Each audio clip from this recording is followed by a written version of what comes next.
जय श्री कृष्ण। राधे राधे। अध्याय 8वां। गर्भ में परीक्षित की रक्षा। कुंती के द्वारा भगवान की स्तुति और युधिष्ठिर का शोक।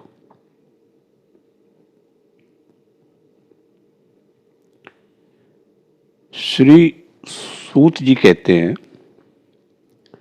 इसके बाद पांडव श्री कृष्ण के साथ जलांजलि के इच्छुक मरे हुए स्वजनों का तर्पण करने के लिए स्त्रियों को आगे करके गंगा तट पर गए। वहां उन सब ने मृत बंधुओं को जलदान दिया और उनके गुणों का स्मरण करके बहुत विलाप किया। तदंतर भगवान के चरण कमलों की धूलि से पवित्र गंगा जल में पुनः स्नान किया। वहां अपने भाइयों के साथ कुरुपति महाराज युधिष्ठिर, धृतराष्ट्र, पुत्र शोक से व्याकुल गांधारी, कुंती और द्रौपदी सब बैठकर मरे हुए स्वजनों के लिए शोक करने लगे। भगवान श्री कृष्ण ने धौम्याद मुनियों के साथ उनको सांत्वना दी और समझाया कि संसार के सभी प्राणी काल के अधीन हैं। मौत से किसी को कोई बचा नहीं सकता। इस प्रकार भगवान श्री कृष्ण ने अजात शत्रु महाराज युधिष्ठिर को उनका वह राज जो धूर्तों ने छल से छीन लिया था वापस दिलाया तथा द्रौपदी के केशों का स्पर्श करने से जिनकी आयु क्षीण हो गई थी उन दुष्ट राजाओं का वध कराया। साथ ही युधिष्ठिर के द्वारा उत्तम सामग्रियों से तथा पुरोहितों से 3 अश्वमेध यज्ञ करवाए। इस प्रकार युधिष्ठिर के पवित्र यश को 100 यज्ञ करने वाले इंद्र के यश की तरह सब ओर फैला दिया। इसके बाद भगवान श्री कृष्ण ने वहां से जाने का विचार किया। उन्होंने इसके लिए पांडवों से विदा ली और व्यास आदि ब्राह्मणों का सत्कार किया। उन लोगों ने भी भगवान का बड़ा ही सम्मान किया। तदंतर सात्यकी और उद्धव के साथ द्वारका जाने के लिए वे रथ पर सवार हुए। उसी समय उन्होंने देखा कि उत्तरा भय से व्याकुल होकर सामने से चली आ रही है। उत्तरा ने कहा, देवाधिदेव जगदीश्वर, आप महायोगी हैं, आप मेरी रक्षा कीजिए। आपके अतिरिक्त इस लोक में मुझे अभय देने वाला और कोई नहीं है, क्योंकि यहां सभी परस्पर एक दूसरे की मृत्यु के निमित्त बन रहे हैं। प्रभु, आप सर्वशक्तिमान हैं। यह दहकते हुए लोहे का बाण मेरी ओर दौड़ा आ रहा है। स्वामिन, यह मुझे भले ही जला डाले, परंतु मेरे गर्भ को नष्ट न करे, ऐसी कृपा कीजिए। सूत जी कहते हैं, भक्त वत्सल भगवान श्री कृष्ण उसकी बात सुनते ही जान गए कि अश्वत्थामा ने पांडवों के वंश को निर्बीज करने के लिए ब्रह्मास्त्र का प्रयोग किया है। शौनक जी, उसी समय पांडवों ने भी देखा कि जलते हुए 5 बाण हमारी ओर आ रहे हैं। इसलिए उन्होंने भी अपने अपने अस्त्र उठा लिए। सर्वशक्तिमान भगवान श्री कृष्ण ने अपने अनन्य प्रेमियों पर, शरणागत भक्तों पर बहुत बड़ी विपत्ति आई जानकर अपने निज अस्त्र सुदर्शन चक्र से उस निज जनों की रक्षा की। योगेश्वर श्री कृष्ण समस्त प्राणियों के हृदय में विराजमान आत्मा है। उन्होंने उत्तरा के गर्भ को पांडवों की वंश परंपरा चलाने के लिए अपनी माया के कवच से ढक दिया। शौनक जी, यद्यपि ब्रह्मास्त्र अमोघ है और उसके निवारण का कोई उपाय भी नहीं है, फिर भी भगवान श्री कृष्ण के तेज के सामने आकर वह शांत हो गया। यह कोई आश्चर्य की बात नहीं समझनी चाहिए, क्योंकि भगवान तो सर्वाश्चर्यमय है। वे ही अपनी निज शक्ति माया से स्वयं अजन्मा होकर भी इस संसार की सृष्टि, रक्षा और संहार करते हैं।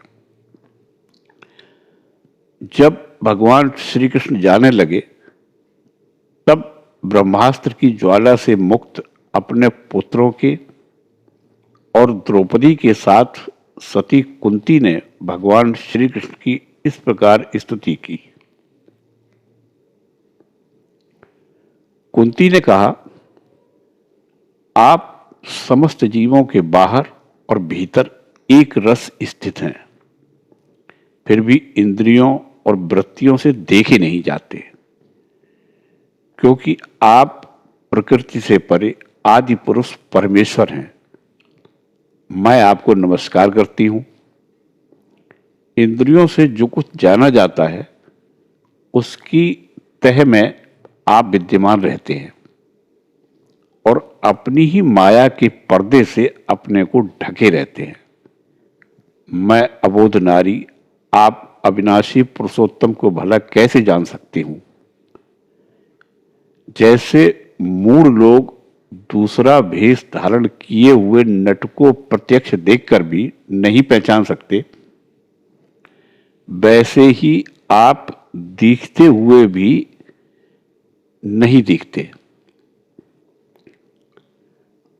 आप शुद्ध हृदय वाले विचारशील जीवन मुक्त परमहंसों के हृदय में अपनी प्रेममयी भक्ति का सृजन करने के लिए अवतीर्ण हुए हैं।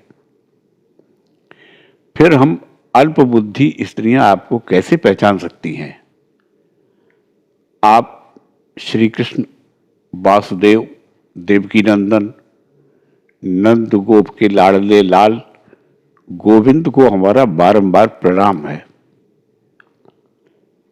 जिनकी नाभि से ब्रह्मा का जन्म स्थान कमल प्रकट हुआ है, जो सुंदर कमलों की माला धारण करते हैं, जिनके नेत्र कमल के समान विशाल और कोमल है, जिनके चरण कमलों में कमल का चिन्ह है।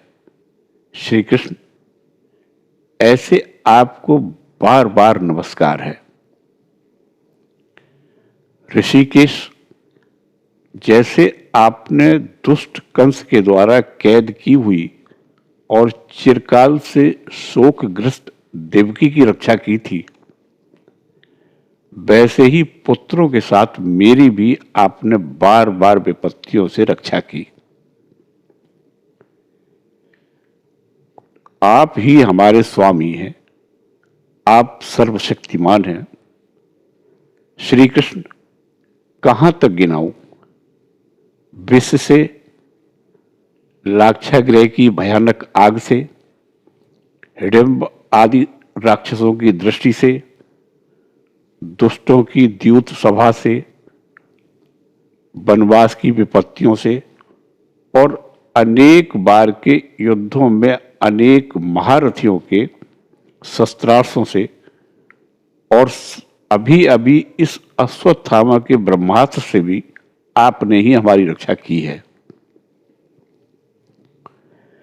जगत गुरु, हमारे जीवन में सर्वदा पद पद पर विपत्तियां आती रहें, क्योंकि विपत्तियों में ही निश्चित रूप से आपके दर्शन हुआ करते हैं और आपके दर्शन हो जाने पर फिर जन्म मृत्यु के चक्कर में नहीं आना पड़ता।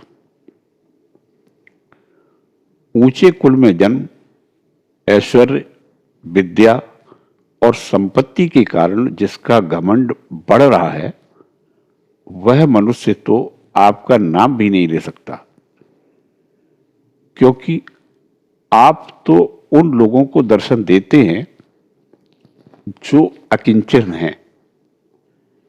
आप निर्धनों के परम धन हैं। माया का प्रपंच आपका स्पर्श भी नहीं कर सकता।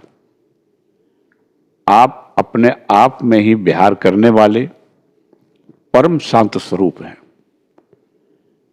आप ही कैवल्य मोक्ष के अधिपति हैं। आपको मैं बारंबार नमस्कार करती हूं। मैं आपको अनादि अनंत सर्वव्यापक सबके नियंता काल रूप परमेश्वर समझती हूं। संसार के समस्त पदार्थ प्राणी आपस में टकराकर विषमता के कारण परस्पर विरुद्ध हो रहे हैं, परंतु आप सब में समान रूप से विचर रहे हैं। भगवान, आप जब मनुष्यों की सी लीला करते हैं तब आप क्या करना चाहते हैं ये कोई नहीं जानता। आपका कभी कोई न प्रिय है और न अप्रिय। आपके संबंध में लोगों की बुद्धि ही विषम हुआ करती है। आप विश्व के आत्मा हैं, विश्व रूप हैं।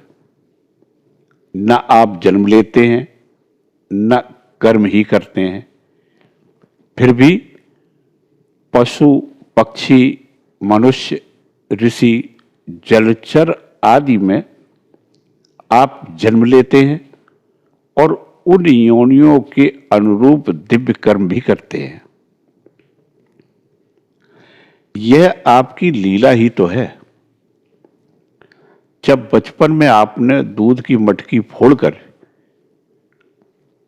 यशोदा मैया को रिझा दिया था और उन्होंने अपन आपको बांधने के लिए हाथ में रस्सी ली थी, तब आपकी आंखों में आंसू छलक आए थे। काजल कपोलों पर बह चला था, नेत्र चंचल हो रहे थे और भय की भावना से आपने अपने मुख को नीचे की ओर झुका लिया था। आपकी उस दशा का लीला छवि का ध्यान करके मैं मोहित हो जाती हूं। भला जिससे भय भी भय मानता है, उसकी यह दशा।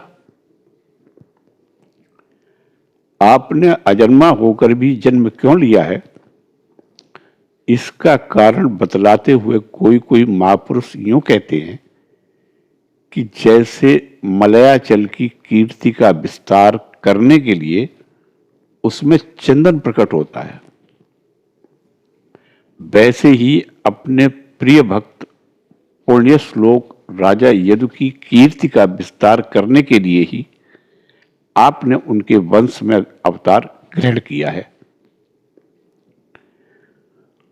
दूसरे लोग यूं कहते हैं कि वसुदेव और देवकी ने पूर्व जन्म में आपसे यही वरदान प्राप्त किया था, इसीलिए आप अजन्मा होते हुए भी जगत के कल्याण और दैत्यों के नाश के लिए उनके पुत्र बने हैं। कुछ और लोग यूं कहते हैं कि यह पृथ्वी दैत्यों के अत्यंत भार से समुद्र में डूबते हुए जहाज की तरह डगमगा रही थी, पीड़ित हो रही थी। तब ब्रह्मा की प्रार्थना से उसका भार उतारने के लिए ही आप प्रकट हुए। कोई महापुरुष यूं कहते हैं कि जो लोग इस संसार में अज्ञान, कामना और कर्मों के बंधन में जकड़े हुए पीड़ित हो रहे हैं, उन लोगों के लिए श्रवण और स्मरण करने योग्य लीला करने के विचार से ही आपने अवतार ग्रहण किया है। भक्तजन बार बार आपके चरित्र का श्रवण, गान, कीर्तन एवं स्मरण करके आनंदित होते रहते हैं। वे ही अविलंब आपके उस चरण कमल का दर्शन कर पाते हैं जो जन्म मृत्यु के प्रवाह को सदा के लिए रोक देता है। भगवत वांछा कल्पतरु प्रभो, क्या अब आप अपने आश्रित और संबंधी हम लोगों को छोड़कर जाना चाहते हैं? आप जानते हैं कि आपके चरण कमलों के अतिरिक्त हमें और किसी का सहारा नहीं है। पृथ्वी के राजाओं के तो हम यूं ही विरोधी हो गए हैं, जैसे जीव के बिना इंद्रियां शक्तिहीन हो जाती हैं। वैसे ही आपके दर्शन बिना यदुवंशियों के और हमारे पुत्र पांडवों के नाम तथा रूप का अस्तित्व ही क्या रह जाता है। गदाधर, आपके विलक्षण चरण चिन्हों से चिन्हित यह कुरजांगल देश की भूमि आज जैसी शोभायमान हो रही है, वैसी आपके चले जाने के बाद न रहेगी।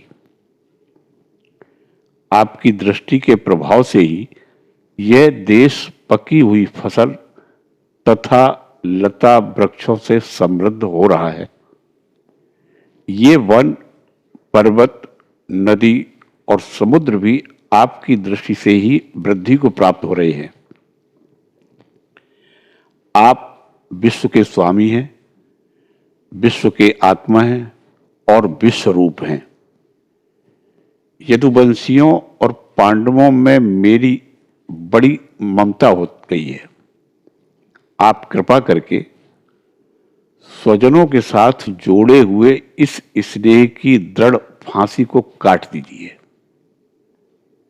श्री कृष्ण, जैसे गंगा की अखंड धारा समुद्र में गिरती रहती है, वैसे ही मेरी बुद्धि किसी दूसरी ओर न जाकर आपसे ही निरंतर प्रेम करती रहे। श्री कृष्ण, अर्जुन के प्यारे सखा यदुवंश शिरोमणि, आप पृथ्वी के भार रूप राजवेशधारी दैत्यों को जलाने के लिए अग्नि स्वरूप हैं। आपकी शक्ति अनंत है। गोविंद, आपका यह अवतार गौ, ब्राह्मण और देवताओं का दुख मिटाने के लिए ही है। योगेश्वर, चराचर जगत के गुरु भगवान, मैं आपको नमस्कार करती हूं। सूत जी कहते हैं, इस प्रकार कुंती ने बड़े मधुर शब्दों में भगवान की अधिकांश लीलाओं का वर्णन किया। यह सब सुनकर भगवान श्री कृष्ण अपनी माया से उसे मोहित करते हुए से मंद मंद मुस्कुराने लगे। उन्होंने कुंती से कह दिया, अच्छा ठीक है, और रथ के स्थान से वे हस्तिनापुर लौट आए। वहां कुंती और सुभद्रा आदि देवियों से विदा लेकर जब वे जाने लगे, तब राजा युधिष्ठिर ने बड़े प्रेम से उन्हें रोक लिया। राजा युधिष्ठिर को अपने भाई बंधुओं के मारे जाने का बड़ा शोक हो रहा था। भगवान की लीला का मर्म जानने वाले व्यास आदि महर्षियों ने और स्वयं अद्भुत चरित्र करने वाले भगवान श्री कृष्ण ने भी अनेकों इतिहास कहकर उन्हें समझाने की बहुत चेष्टा की, परंतु उन्हें सांत्वना न मिली। उनका शोक न मिटा। शौनकादि ऋषियों, धर्मपुत्र राजा युधिष्ठिर को अपने स्वजनों के वध से बड़ी चिंता हुई। वे अविवेक युक्त चित्त से स्नेह और मोह के वश में होकर कहने लगे, भला मुझ दुरात्मा के हृदय में बद्धमूल हुए इस अज्ञान को तो देखो। मैंने सियार कुत्तों के आहार इस अनात्मा शरीर के लिए अनेक अक्षौहिणी सेना का नाश कर डाला। मैंने बालक, ब्राह्मण, संबंधी, मित्र, चाचा, ताऊ, भाई बंधु और गुरुजनों से द्रोह किया है। करोड़ों वर्षों में भी नरक से मेरा छुटकारा नहीं हो सकता। यद्यपि शास्त्र का वचन है कि राजा यदि प्रजा का पालन करने के लिए धर्म युद्ध में शत्रुओं को मारे तो उसे पाप नहीं लगता, फिर भी इससे मुझे संतोष नहीं होता। स्त्रियों के पति और भाई बंधुओं को मारने से उनका मेरे द्वारा यहां जो अपराध हुआ है उसका मैं गृहस्थोचित यज्ञ यागादियों के द्वारा मार्जन करने में समर्थ नहीं हूं। जैसे कीचड़ से गंदला जल स्वच्छ नहीं किया जा सकता, मदिरा से मदिरा की अपवित्रता नहीं मिटाई जा सकती, वैसे ही बहुत से हिंसा बहुल यज्ञों के द्वारा एक भी प्राणी की हत्या का प्रायश्चित नहीं किया जा सकता। जय श्री कृष्ण। राधे राधे।